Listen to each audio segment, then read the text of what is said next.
One mic. Yeah. All I need is one mic.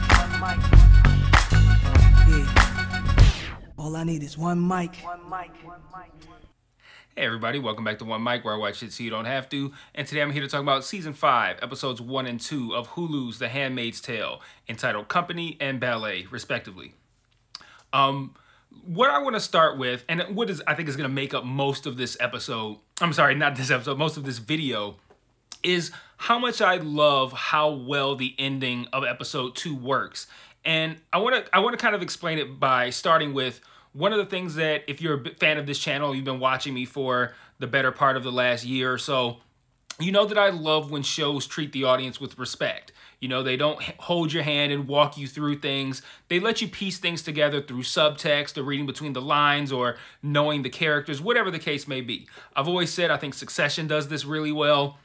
And there are a handful of other shows that I think do it pretty well, as pretty good as well. Industry is currently doing a almost as good of a job with that as Succession is. But another thing that I love, and these two episodes encompass both of these things, is when you can reach the climax of an episode or a movie or a series of episodes, whatever the case may be, and the ending kind of resolves a lot of the issues that you might have had. If you're watching it and you have questions, or you're wondering like, why would this character do this? Or this decision doesn't quite make sense to me. And you're feeling like these things don't really make sense to me. And I don't know if the show is doing this intentionally, or the film is doing this intentionally, or if it's something that they're messing up. And I was kind of prepared to end up in a place where I was going to be overall satisfied with these first two episodes, but it was going to be with that caveat of like, okay, I got a couple of issues here, which I did. And what was so brilliant about that final sequence is it wrapped up virtually every issue I had. Like, I had like a couple minor ones that they're so minor that I'm not even going to bother bringing them up in this video. But the ones that I would have brought up were all solved with that ending. So I want to talk about the ending, and I want to spend most of this video talking about the ending, because talking about how well the ending worked is going to kind of like call back to some of the things that happened in the two episodes that I liked, didn't like, etc. So I think what I wanted to do was talk about how I liked the ending at first from like a reveal / directorial aspect. Elizabeth Moss directed both of these first two episodes. And I think the simplest thing to say that I really liked about the ending was I just loved the progression from how you feel at about the start of the ballet sequence and the progression to how you end up feeling at the end. Like, there's steadily more, I guess, realizations that are stacked on top of one another. I think one of the things that I have as my reasons for why this worked well is this. So I'm going to start with this, and then I'll see if once I start going through my reasons that I had written down, if I end up seeing this again. But, you know, we start with this scene. Oh, I know I'm saying when I say we start, I mean with the ending sequence. We start with the scene at the ballet. Everything that preceded it revolved around, and I'm going to get into this in a little bit more detail, but it revolved around June and the idea of her potentially going back to Gilead and how she was dealing with that and how she was internalizing it. The start of the ballet scene and this date night kind of read to me as her kind of resigning herself to not going back. Like, I'm going to stay here and I'm going to make this work out. So watching that scene, I'm like, okay, this is my time to understand that what I was expecting to happen, the show is right now, at least as of this moment, telling me is not going to happen. So we have the ballet scene. It's intercut with the funeral. We're seeing the funeral. We're seeing the extravagance of the funeral. And then they go out and they're sharing the kiss. And I'm even almost kind of prepared to shit on this scene, because it looks like, you know, they're in the middle of what looks like Times Square. I know it's supposed to be Toronto, but it looks like Times Square, and they're in the middle of it kissing, the camera's going around a circle. I'm like, this is fucking corny. But again, I think this is a conscious decision by Elizabeth Moss to be like, I think she knows that that's a corny shot. So like, to have it play as this like really warm moment, like, oh, we just left our ballet, and then you take into account the history between the two of them post June arriving in Canada. Like, it's been contentious. There was that rape scene last season. Like, it's been iffy between the two of them. So for them to have this date night and have this kiss in the middle of this square and the camera spinning around them, I think she did that on purpose. Like, she knew it was corny because she knew what it was going to lead to. So then you get to the first reveal of them just seeing the funeral broadcast on all these screens. That is an escalation of sorts. Then you move to the reveal, and I don't know about you guys, but I was thinking before it happened, I'm like, oh shit, they're going to see Hannah on here. And that alone is enough. Just the idea, like, I thought they were just going to see her, like, it would be like the DiCaprio meme, like, oh shit, it's Hannah. But they do it even better by slowly showing us and us slowly coming to the realization that Hannah is about to be paraded in front of her. And, like, that's where I think it really hits. And then Elizabeth really kills it even more so when she hits us with the shots that are kind of like, you see June seething with rage. The camera is looking at June from above, like she's looking up at June. I'm looking up at Serena, which of course she's looking up at the screen, but there is that underlying meaning of the power. Because right now Serena's wrestled the power back from June. She's looking down toward June with her kid next to her, smiling like, you thought you had me, but now don't forget I got you over here too. It's like, so you get that kind of like that chess play, that chess game there. And Serena ending the episode with the upper hand. And I thought, like, that was portrayed wonderfully, just not just with the events on screen, but just how that was filmed. That using the fact that she's watching on a screen that's way up above to justify her looking up and Serena looking down into a camera, but it still gives that Serena looking down at someone who she is not necessarily defeated, but she's at least won this battle. She hasn't won the war, but she's won this battle. And I think that was a really, really brilliant way of ending these two episodes. So now I want to talk a little bit about all the things that I had issues with that I thought that this ending fixed. The first is that I felt like June wanting to go back to Gilead was like the show's worst kept secret. And I felt that they were drawing it out, man. I'm like, but they did a great job of conveying it, right? Because she is constantly outwardly saying, like, oh, isn't that crazy that Emily went back? Like, man, like, who the fuck would do that? And you're sitting there like, you would do that, June. You want to do that, but you're actively trying to talk yourself out of it.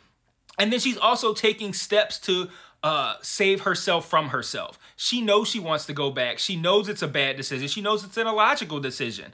But she knows that. She knows what I know, what I've been saying for, I think, maybe 1 or 2 seasons now, which is that June is more so about the fight at this point than she is about accomplishing a specific task. It's more like this is just now the life that excites her. She's not with the mundane life of sitting on the floor and playing Scrabble with Luke and Moira and Rita. Like, that boring life, she's not about that life anymore. She's about fucking action hero life. So she's being drawn back, and she's trying to tell herself, you need to be living this nice residential suburban life. So she's taking steps to stop herself from going back by things like confessing, like, yo, I killed Fred. Like, don't y'all want to lock me up? Here I am. And they're like, no, we got no beef with you. Canada don't care. That was committed in no man's land. We're good. And she's obsessing over Serena. And Luke points this out directly. He says it, like, you are obsessing over her. And I'm sitting here like, okay, it's very obvious that eventually this is where they're going to end up. So it felt to me like they were drawing out the obvious. I'm like, why are they drawing this out? But then we get to the ballet scene, and we get to that feeling of like, okay, this is her actively trying to let those feelings go and resign herself to staying there. So now when we built out the 2 episodes of her kind of grappling with it, making the decision to stay, but then having what happened in that square with Hannah on the TV, now it's all justifiable. Like, no one's gonna, I'm not gonna argue that. Like, and when I say I'm not gonna argue that, I'm not gonna argue that from a critical perspective of like, why would this character do this? I'm gonna look at it like, okay, you gave me the justification that I need for whenever June goes, I'm going back. I'm gonna be like, all right, makes sense to me. Whereas without that, if she had decided that she was gonna go back earlier in those first 2 episodes, I would have been like, all right, well, that's obvious, you know, but they spent that time building it up but not having it happen just to make you think it's not going to happen, and then take it the complete opposite direction and really justify it. So like that's one of the ways in which I feel like that ending was just really brilliant.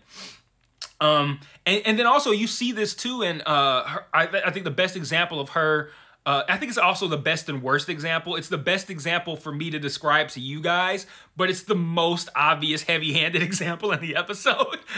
I had already pieced together that she was grappling with the idea of going back but trying to prevent herself. I had already reached that conclusion, but they really, like, you know, hammer the shit out of that nail and beat the shit out of that dead horse when she comes in to that kitchen after the Scrabble game and she shit-talking Serena like, yeah, can you believe this motherfucker? And Rita's like, I just want to play Scrabble.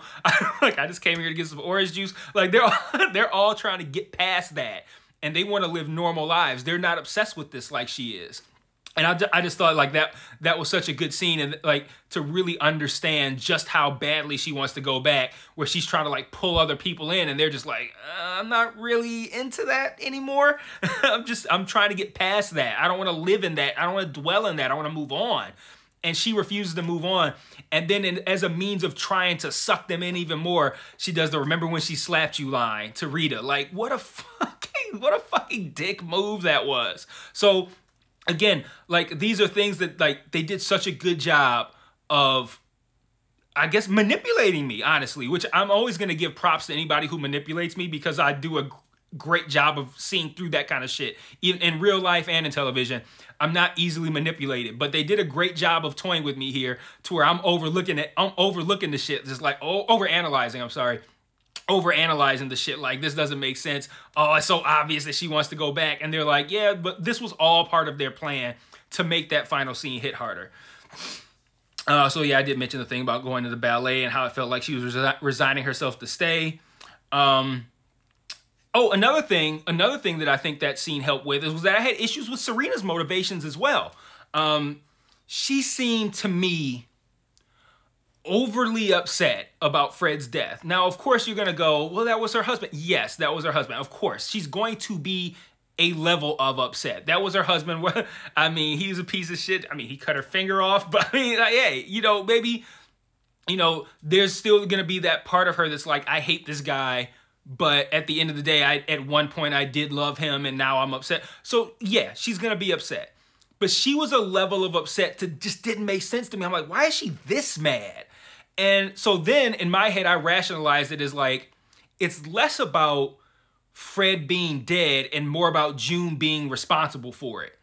So I'm like, okay, that makes sense to me. And I can see that, especially with the change in her demeanor once she found out, you know, once she deduced that it was June via the photograph and the ring and the finger and all that. So I thought, okay, she's more upset that it was June more than she is the fact that Fred's dead. But then when she gets to Gilead and she's talking to the commanders and she's like, I think we need to have a big lavish funeral and it needs to be broadcast internationally. I'm like, well, hold on now. Like, I just wrapped my head around the idea that you were this upset because June did it. But if that's the reason that you're so upset, what difference does the scale of the funeral make? Like, it shouldn't matter if it's in a small little fucking church. It shouldn't matter if it's, you know, some big international event. Like, if all it is I'm mad that June did this, the funeral itself shouldn't matter. So then I'm like, well, now it feels like she really is that upset about Fred. So then that threw me off because I'm like, I don't understand why she'd be that upset. So then when we get to that final scene and we see Hannah being brought up there to be paraded like that, we then come to the conclusion, like, I was right. It wasn't about Fred. It was about June. And this was all part of her. This whole thing was a part of her plan to get her hands on Hannah and parade her on TV for June to see as a reminder, like, you might have won the Fred battle, but now I'm winning the Hannah battle. So like, it's a brilliant maneuver by this show. I thought brilliant. Like I said, they got me with that one. So yeah, like I said, basically though, that final scene resolved my issues with June's motivations on going back, because how do you justify that otherwise? And then Serena's motivations for being so upset about Fred and having this big funeral. So yeah, like I said, really great job making character motivations make sense. Excellent work. Excellent. So a couple of other things that I want to talk about, because obviously the whole 2 episodes wasn't that. There was a little bit of extra stuff. I mean, it was mostly that, but there was a little bit of extra stuff sprinkled in there. So I want to talk about a couple other things and then give some thoughts and some questions that I'd like to hear from you guys in the comments about. So in the first episode, we see June fresh off of the Fred murder. She meets up with some other handmaids at a cafe, and they're shoveling breakfast. And I'm like noting that she hasn't washed any of this blood off of her. Like, she's got blood on her hands, blood on her neck, blood on her chest, blood on her face. And we open the episode, she's in a shower. Well, not literally in a shower, but she's sitting on a on a bathtub with a shower running. She could have washed off.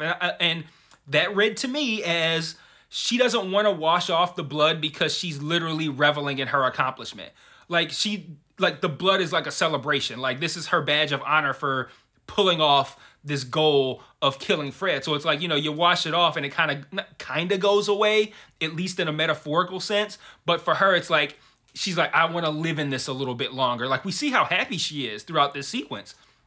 And then I love how that transitions to once she finds out that Emily went back to Gilead, it's kind of like she comes back down to earth and sees the consequences of her actions and sees the consequences of all of this, the big picture. And you think about how she turned down the other handmaids. I don't want to necessarily say turned down, but she wasn't on board with helping the other handmaids who also want to go back and get revenge on their people. And they laid the guilt trip on her, like, you know, we helped you out with your person, but you don't want to help us out with ours.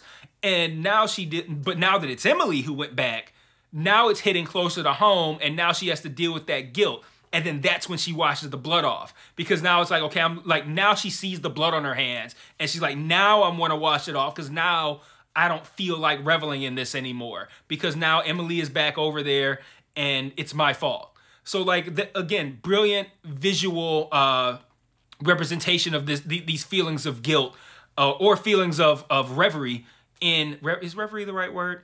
Revering, yeah, whatever. These feelings of happiness. I'm being too extra with my language here. I'm much better when I'm writing. But you know, the visual portrayal of the happiness versus the guilt. And I thought that was really well done. Again, another I think was probably created in the mind of Elizabeth Moss in directing these 2 episodes. So great work there. And then there's one other little storyline that we see play out in these first 2 episodes, and that involves Janine and Esther. So I'm sure you guys remember Esther from last season. She was the young girl who was married to the old commander. And I'm going to mention this now because it comes back at the end. If you remember, she was slowly poisoning that guy to kind of like keep him like inept. So we knew that she had expertise with poisons, because you remember she had that whole like it's not an arboretum, but like that little greenhouse. Yeah, like a greenhouse. Arboretum? Like, what the fuck? So Esther ends up getting a shot at being the Putnam's handmaid, getting a shot, like it's a privilege. But Janine essentially sells it like, you know, hey, if she gets picked, can I go visit? And then for a second, it took me a minute. I'm like, she was really like Esther, but I forgot that the Putnams, especially because I hadn't seen them yet at that moment, I didn't put it together until I actually visually saw them. And I'm like, oh, they're the ones that have the baby that Janine actually carried, Angela. So it did kind of come off that way once you look at it in retrospect. But Esther goes over to where the wake is at, which takes place at the Putnam's house.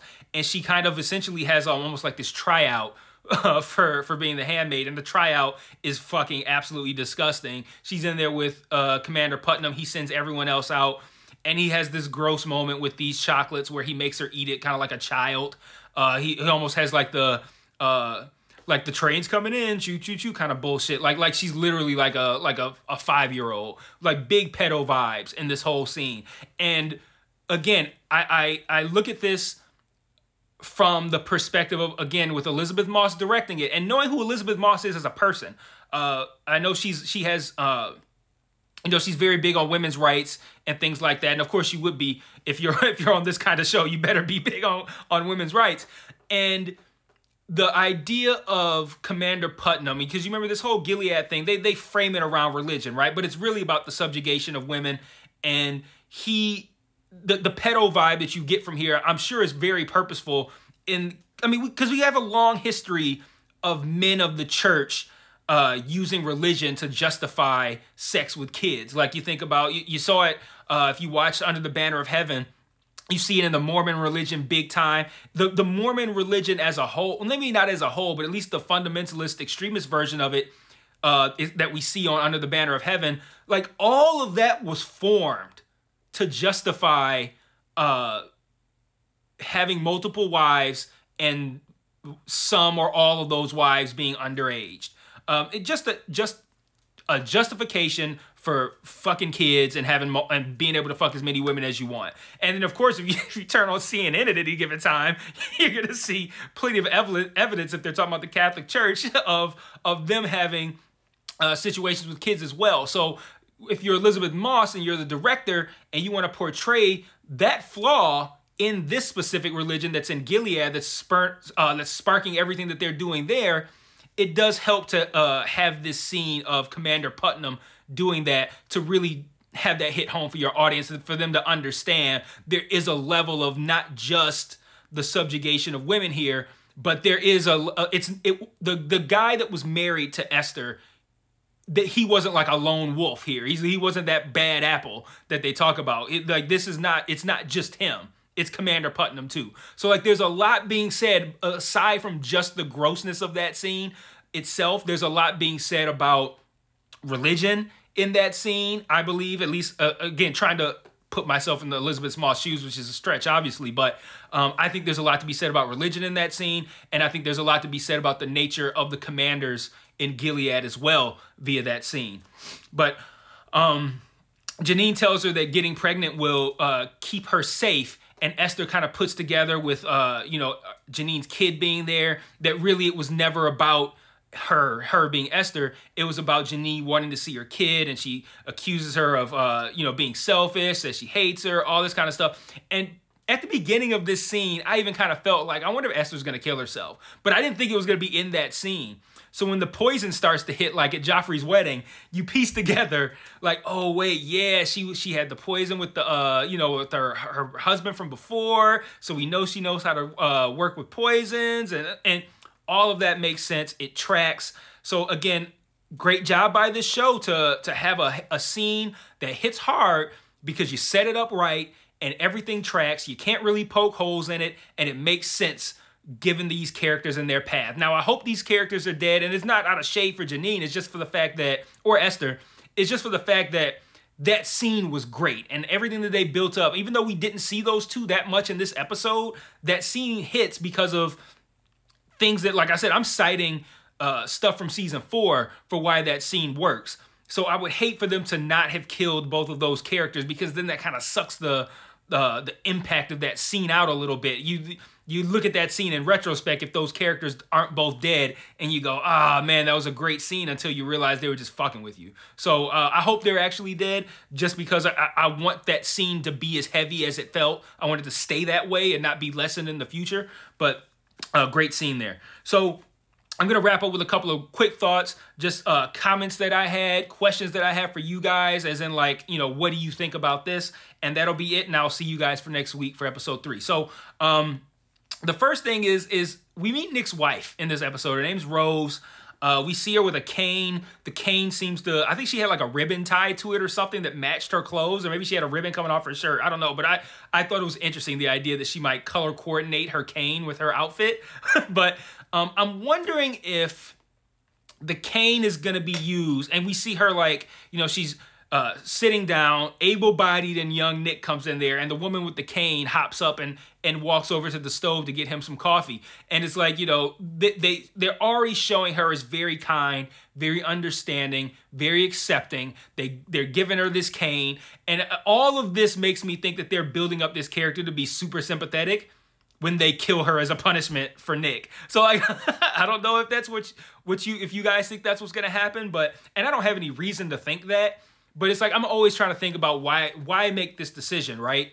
And there's a possibility that maybe they wanted that actress, and that actress just so happens to walk with a cane, so they used her. But it could be a situation where they gave her that cane for a purpose. And that's where I kind of approached it from. Like, why would you do, what will be the reason to give this character a cane, or to show that Nick's wife has some sort of issue with her ability to walk, whatever the case may be.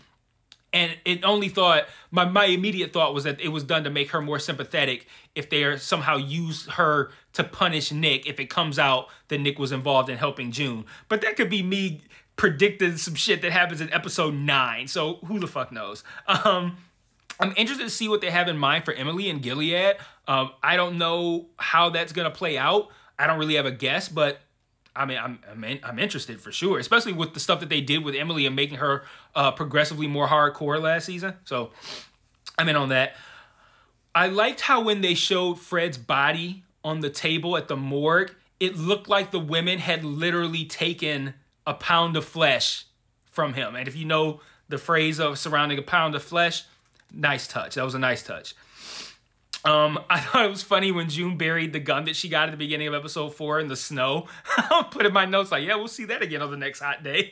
Because that was not a very good digging job. She just dropped that thing down to like 8 inches of snow. Did she think it was 8 inches? It would take longer to melt? We'll see that gun in one hot day, June. We'll see that gun.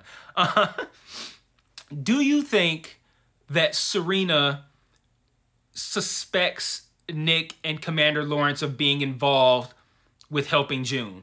And maybe not even necessarily them specifically, but I'm wondering if I think she definitely suspects that June had help potentially from a commander, but I'm wondering if she's going to start questioning people and trying to put that together. Because, of course, if Serena does think that and suspect that and it does come out, then that could result in what I said about them punishing Nick through hurting Rose.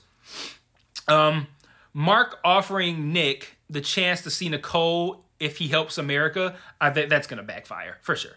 And then lastly, I thought the funeral for Fred was very Game of Thrones. I'm like, he's getting his funeral at the Sept of Baelor. He's in a casket that looks like he's Lord Commander Waterford first of his name, King of the Rhoynar.